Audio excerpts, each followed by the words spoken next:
that it is the responsibility is incumbent on all of us. All of us can't do everything, but all of us can do something. And so we're not waiting on a Messiah, is what I hope is the conveyed message. We don't need a Messiah. If we do what we're supposed to do, particularly as it relates to just going out and voting, we will make a difference in this nation. Don, you may know this, but out of 170 democracies, or over 170, the United States votes at 139. 138 countries voted higher levels than us. So, as a start, voting is one of the first things that we've got to do. And at this time, the way the climate is, the commander-in-chief wants to divide people every day, wants to exhibit racism.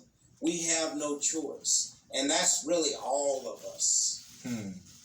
And to suppress the vote. As I always say, don't fall for the okie doke. Let's talk about the former First Lady, Michelle Obama, saying that she is devastated by the shootings in Kenosha. And she also says that these past few months, I have been thinking a lot about what our kids are seeing every day in this country, the lack of empathy, the division stoked in times of crisis, the age-old and systemic racism that's been so prominent this summer. Sometimes they see it on the news. Sometimes they see it from the White House Rose Garden, and sometimes they see it from the back seat of a car.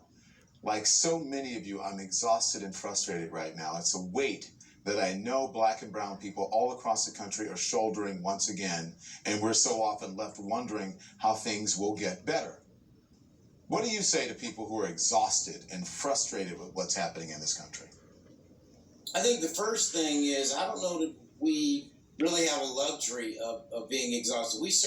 Sometimes you do have to take a moment to step away from the fight, but you have to find a way to get revived and exhilarated and come back.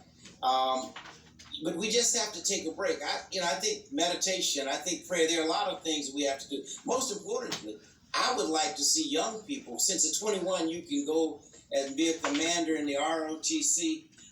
Once you graduate from college, you're leading troops, you're a lieutenant. I'd like to see young people, if you can lead troops, then can't you run for office as a city council person or a school board member or a state legislative position? Most of those jobs are part-time jobs. So we need young people to get engaged, and that's where we're going to see a lot more changes made, I think.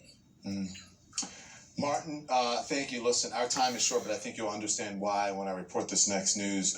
So I just say thank you and prayers up to the Bozeman family. You'll understand why and when I finish. Thanks again. So I have some sad news to report to you tonight.